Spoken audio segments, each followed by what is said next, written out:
In this video, I'm going to be ranking the levels in Ultrakill, from the first level to the last one currently available. This list was pretty hard to make as most of the levels in the game are pretty good, but I am satisfied with this list. Keep in mind that this is mostly my opinion, you're entitled to your own. The game also isn't finished yet. As of recording, the 2 last layers in the game have yet to be finished, and the 3 last secret levels in the game are also. Also, I was really rusty half the time I was recording this, so if I'm playing badly, that's why. Now, on to the list. Number 36.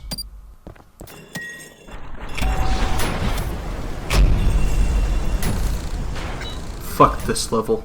Waves of the Starless Sea is a level that is designed to find new and exciting ways to piss me off. You are surrounded by water, which will drain your HP rapidly if you fall in, which is very easy to do. The enemy placements are obnoxious. The ferryman is designed to fight in your peripheral vision, and there's no music for most of the level. Ultrakill without music is like cereal without milk. You can't have one without the other. Also, if you don't have the rocket launcher yet, good fucking luck trying to P-rank this level. Out of all of the main levels in this game, this is the only one that I can genuinely say that I don't like and don't look forward to playing. Next, number 35.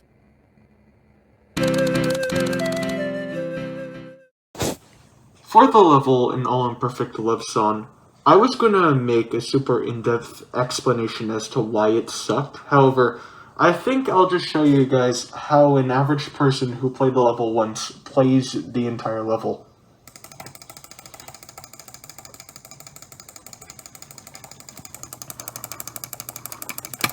Number 34.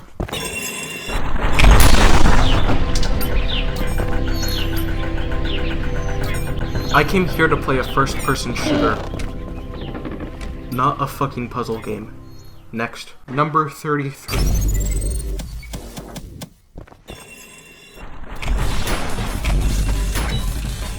This level plays like all of Hikita's effort was spent on the prior 3 levels, and he just said to himself, alright, fuck this shit, I just want to get this over with. It's bland, way too short, and honestly not even worth really talking about. Number 32.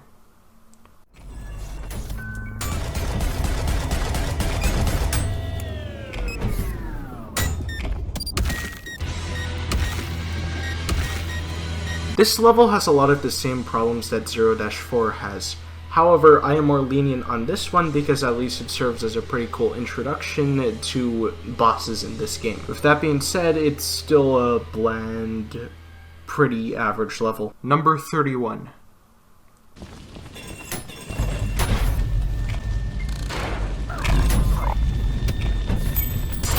The Burning World is definitely one of the levels of all time. There are enemies, you shoot guns, there is fire, music is playing in the background. Truly, out of all of the levels in Ultrakill, this is one of them. Cancerous Rodent is the best character in the game. Number 30.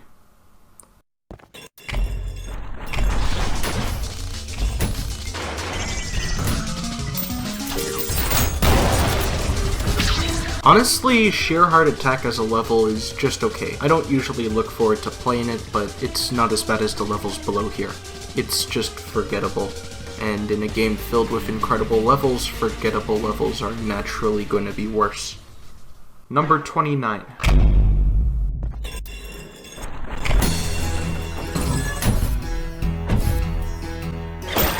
I actually like this level. Seeing a game about a robot descending through hell turn into fucking Crash Bandicoot is actually pretty funny, and the level is quite fun, though it is challenging.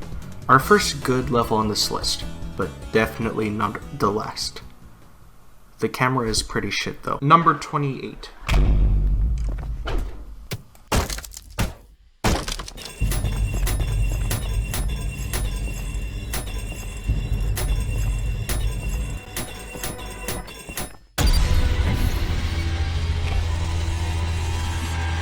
A good first level should teach you how to play the game, while still being a fun time, and Into the Fire does exactly that. Right off the bat, this game teaches you that it's fast and hard, and you need to be faster and harder in order to survive. Please do not take that out of context. It also introduces you to the best enemy in the game, the malicious face. However, the best part of the level is definitely the replayability. Sure, you start off with the regular piercer revolver, but when you beat the rest of the game and come back here, you can decimate all of the enemies in your path and clear it with ease. A good level overall. Number 27.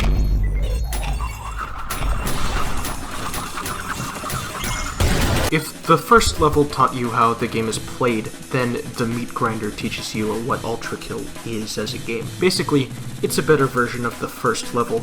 It reinforces that fast and fun gameplay loop, stashes numerous secrets that encourage replayability, and introduces the Swords Machine, who functions as the first mini-boss of the game. And if you decide to go after Swords Machine, you're treated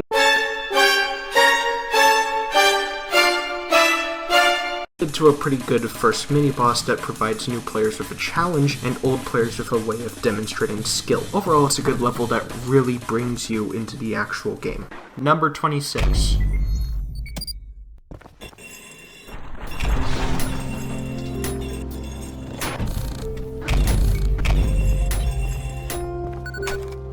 Now this level is where shit gets real.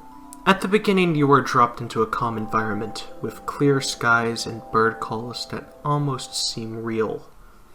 It's all just a facade, and this facade breaks.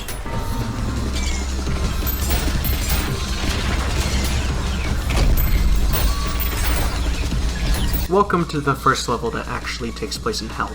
It is harder than the 5 levels that came beforehand, and the game throws you straight into this new environment. It introduces the drone, the nail gun, and it slightly ramps up the difficulty. This is the level where Ultrakill as a game goes from an okay game to a good game. That being said, however, compared to the future levels in this list, Heart of the Sunrise is lacking, which is why despite being a good level, it is on the bottom half of this list. Number 25.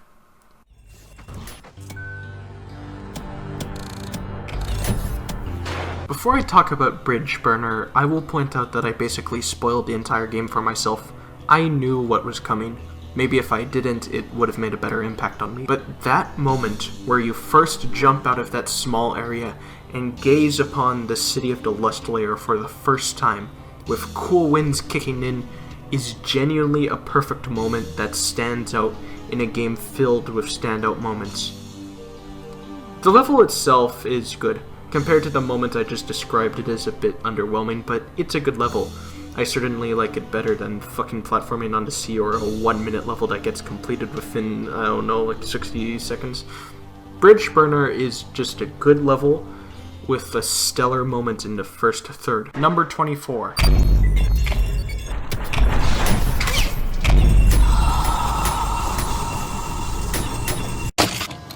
Alright, hear me out on this one. I know what you're thinking. Something wicked above some of these levels? Are you fucking insane, Taiga? Listen, I understand.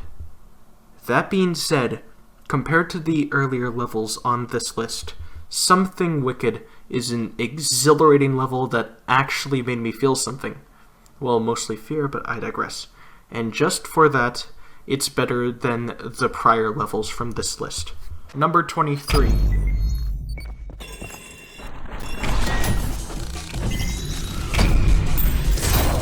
Coming up here is the best level in the Prelude section, Double Down. This level takes what was good about the previous 2 levels and, doubles down on them. Swords Machine is a great first mini-boss, teaching new players some of the in-depth mechanics of the game, but that's not all. The level is engaging, enjoyable, and it has tons of replayability, from coming back when you've done the rest of the game to see how much you've improved, to literally skipping the final room. This level stands out from all of the other levels in Prelude. That being said, compared to anything after Prelude, the level is really dull in comparison, which is why it's only here on the list and not higher. Number 22.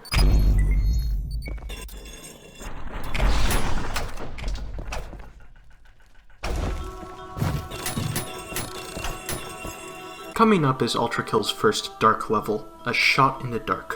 While the lowest level in Greed on this list, it is a great level with its own unique atmosphere and playstyle. The level consists of various torches that need to be lit up to proceed. The beginning torch is optional. While it is a more condensed level, it contains 2 massive arena sections that are pretty fun to play, one of them being a dual wield if you're smart enough. And honestly, the worst part about the level is that that's all there is to really say about it. The other levels on this list are more noteworthy and interesting, hence why, despite being a great level, 4-3 is only here. Also, the last arena is torture to play if you don't have the whiplash. Also Mandalore game.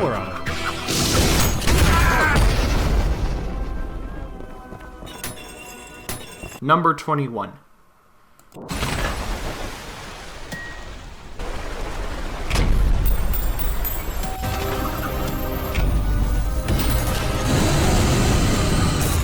For our first boss level on this list, we have Leviathan. The Leviathan is a good boss. When you play the level for the first time and are confronted with this big fucking snake, you will first start by staying on the platform and evading attacks. While this would still make for an engaging boss fight, it becomes an infinitely better boss when you realize that the ground itself is optional. From there, the only limit to fighting against the Leviathan is the hard damage that the whiplash accumulates. And that hard damage was just like that child playing on the road when I hit him with my Honda Civic going at 80 miles per hour. Safe to say, it's not really going to do anything. So, why is the Leviathan the worst boss level on this list? Discounting the prelude section. Simply put, every other boss level is better. That's it. Number 20.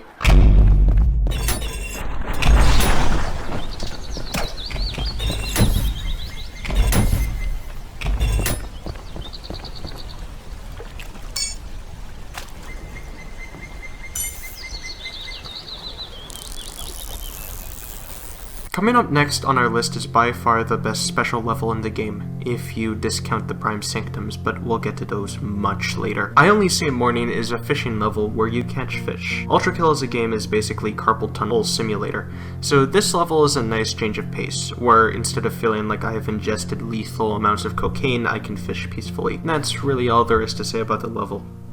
I just like it. Number 19.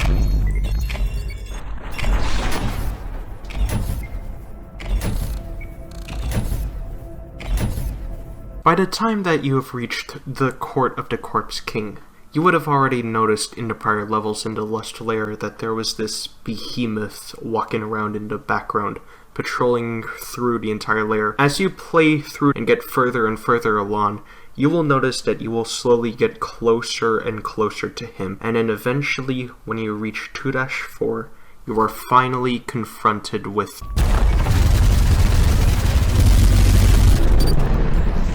the corpse of King Minos is not a hard fight, but as the first giant boss in the game, what he lacks in difficulty he makes up for in sheer spectacle. This entire fight is a spectacle that serves to make you look as cool as possible. Those massive punches that he throws, those can be parried, sending serotonin and dopamine directly into your brain. Going against this boss feels like you're an ant going against a fully grown man and you're winning due to sheer badassery. Unfortunately, that's really the only thing going for the level. Number 18.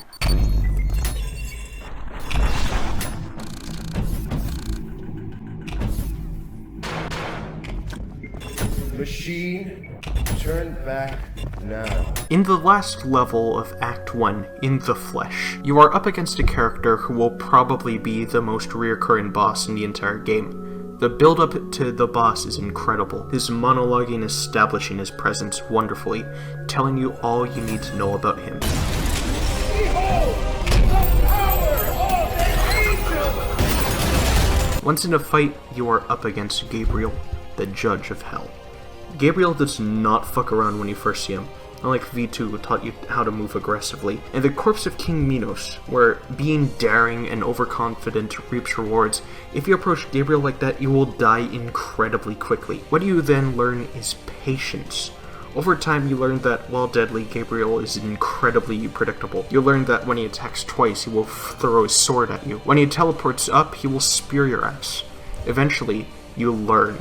You can see what he's about to do, and you send him packing to heaven with his tail between his legs. It's a very cathartic and satisfying boss fight that will challenge what you know up to that point. Number 17.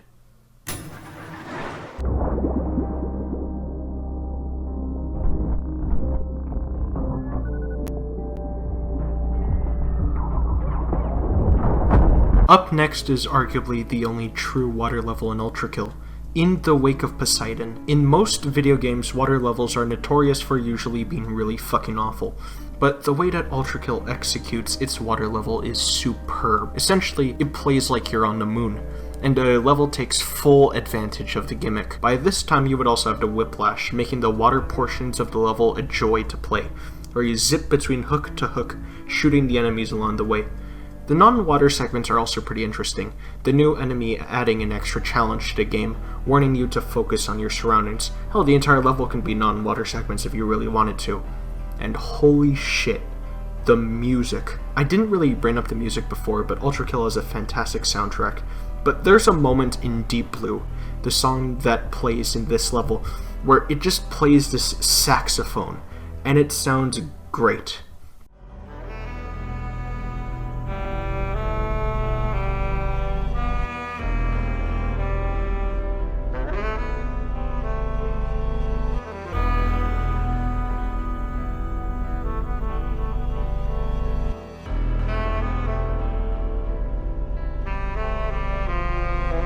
By far one of the more memorable levels on this list. Number 16.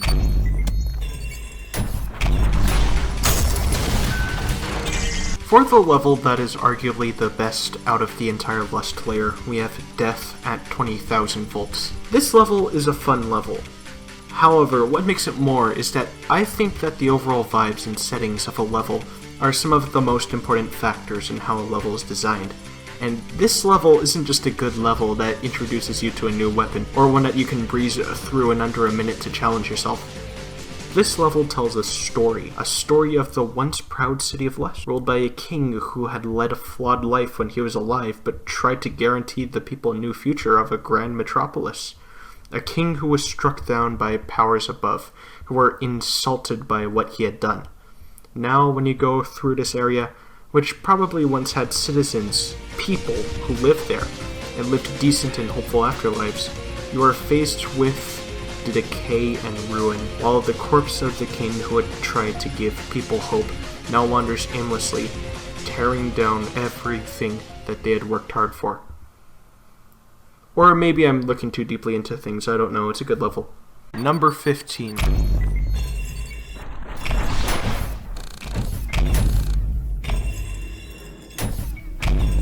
Coming up next is the final level of Act 2, Aesthetics of Hate. This fight is a rematch with Gabriel, who, after humiliation at your hands, swears to completely erase you from this mortal plane and right his wrongs. He begins by setting the mood, telling you how much he hates you and wishes for your death. When you finally reach him, the encounter begins.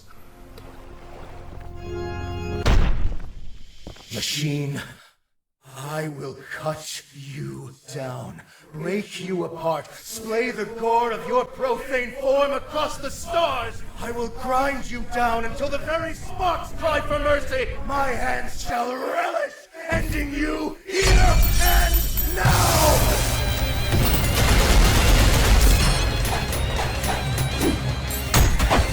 This version of Gabriel is harder than the previous fight. He attacks faster, stronger, and is more likely to completely tear you apart if you don't pay attention. The actual fight is much more epic than the previous one, a disgraced archangel fighting to regain his honor and dignity against a perfect war machine who is rapidly destroying what remains of God's creation. That being said, despite being an interesting and fun battle, it's also disappointing in a way. Gabriel is a shockingly easy boss despite having better stats than the previous fight. You have come so far at that point that there's nothing he can do to surprise or challenge you. You simply defeat him, he has an epiphany, and he simply goes away to commit an atrocity on the Council of Heaven. Let's hope our future third encounter with him will be more substantial. Number 14.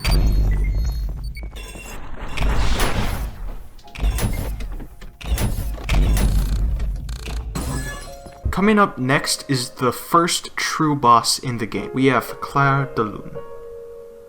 I am sorry any French speakers for my awful pronunciation.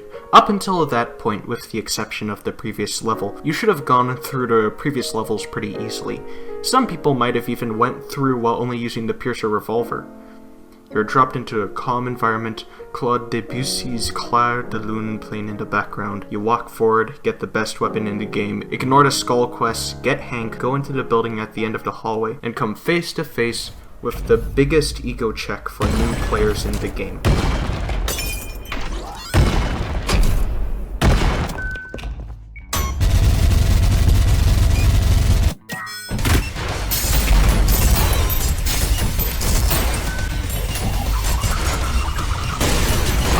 This is V2.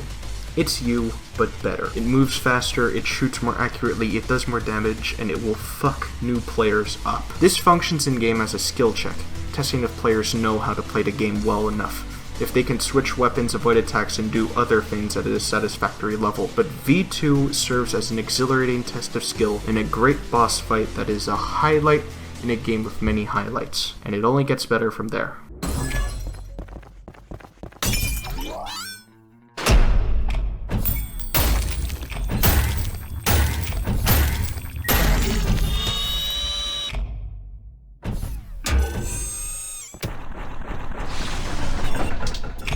Number 13.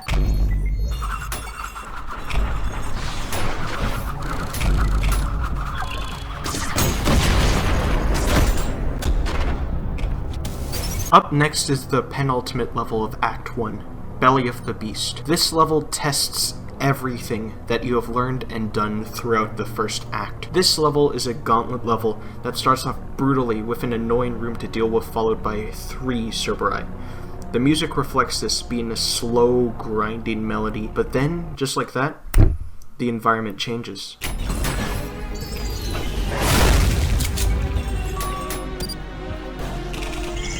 All of a sudden, the music changes to an energetic, slightly somber piece. The level continues being a gauntlet, throwing all of the enemies that you have faced so far at you. It's a test of endurance and skill that you march through, that brilliant music playing all throughout in the background.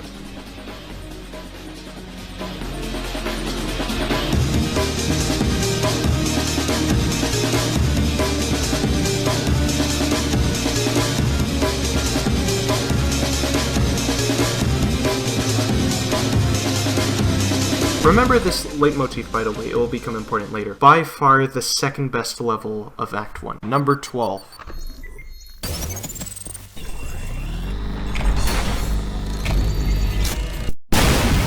Slaves to Power is where Ultrakill really becomes a great game. That first moment when you step out of the terminal and see that massive pyramid in the background is arguably on the same level as that first view of the skyline in Lust. I am a little biased because prior to the Violence update, Greed was my favorite layer, but come on. The level itself is fantastic, definitely being a step up of difficulty from Act 1, with more complex enemy placements, a new enemy that you must prioritize dealing with, and loads of opportunities to rack up style points. This isn't even mentioning the dual wield section at the end of the level, which is genuinely one of the most fun and cool moments in any game that I have ever played. And the music is fire as well.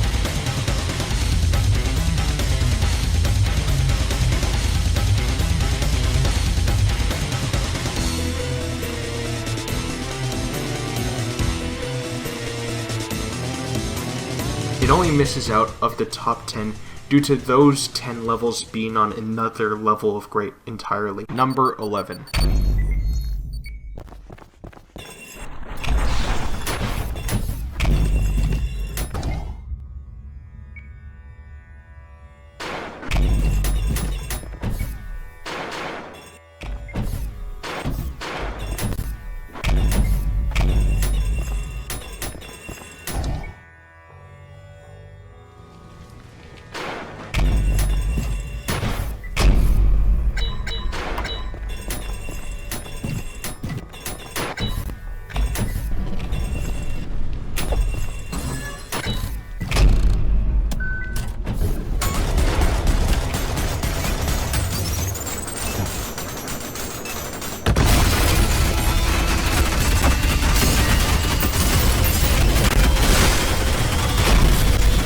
Claude de Soleil is the level with arguably the best regular boss in the game. There are 3 higher bosses, but they are either special or, in the case of one of them, unorthodox boss battles. V2 has returned with a vengeance and even more creative ways to fuck you over.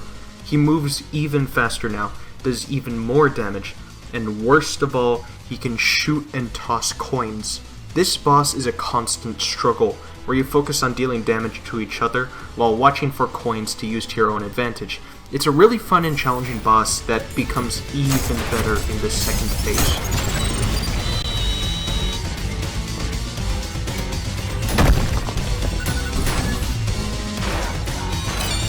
In the second phase, you pursue V2 down the pyramid, sliding down while shooting at each other. This part of the level is one of the coolest things that I have ever seen in a video game, and a culmination of the entire greed layer. Eventually, you bring V2 down.